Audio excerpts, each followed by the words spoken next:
Kinasuhan na rin ng Ombudsman sa Sandigan Bayan si dating Senador Bong Revilla at 6 na iba pang opisyal ng DPWH. Kaugnay po yan sa halos 93 million peso Ghost Flood Control Project sa Pandi, Bulacan. At nakatutok live si Jonathan Anda. Jonathan. Vicky, nahaharap na naman sa kasong katiwalian si dating Senador Bong Revilla. Siya na po ngayon ang pinakamataas na opisyal na kinasuhan ng Ombudsman kaugnay sa maanumalyang flood control project sa bansa. Ang ugat ng kanyang kaso, umano'y ghost project sa Bulacan.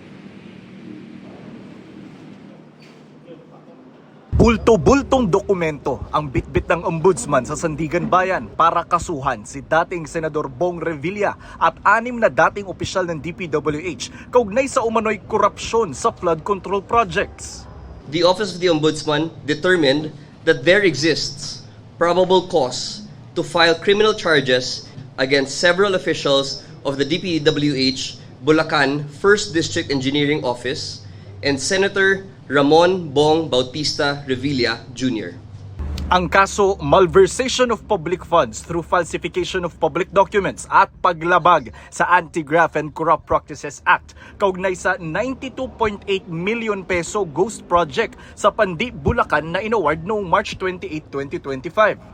Sabi ng Ombudsman, nagsabwatan sina Revilla, Engineer Bryce Hernandez, Engineer JP Mendoza, Engineer RJ Dumasig, Engineer Emelita Huat, Juanito Mendoza at Cristina Pineda para ilabas ang 76 million pesos na pondo para raw pampagawa ng flood control sa Purok 5, Barangay Bonsuran sa Pandi, Bulacan.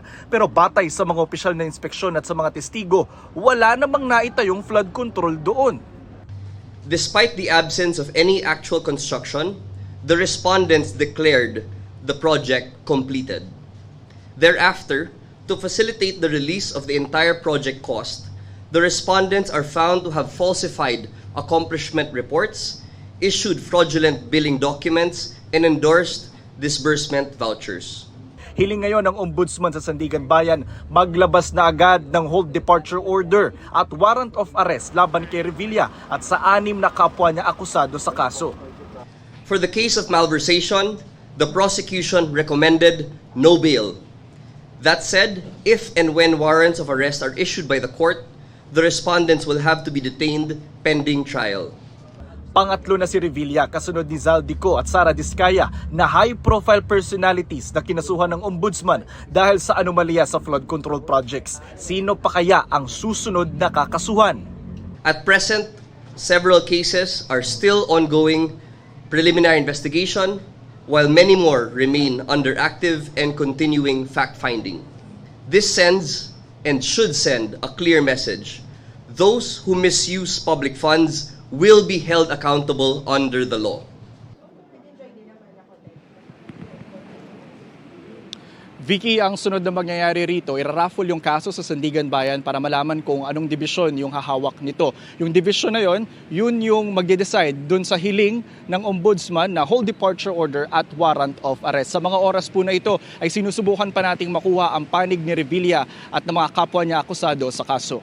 Yan muna ang latest mula rito sa Ombudsman. Balik sa iyo, Vicky. Maraming salamat sa iyo, Jonathan Andal.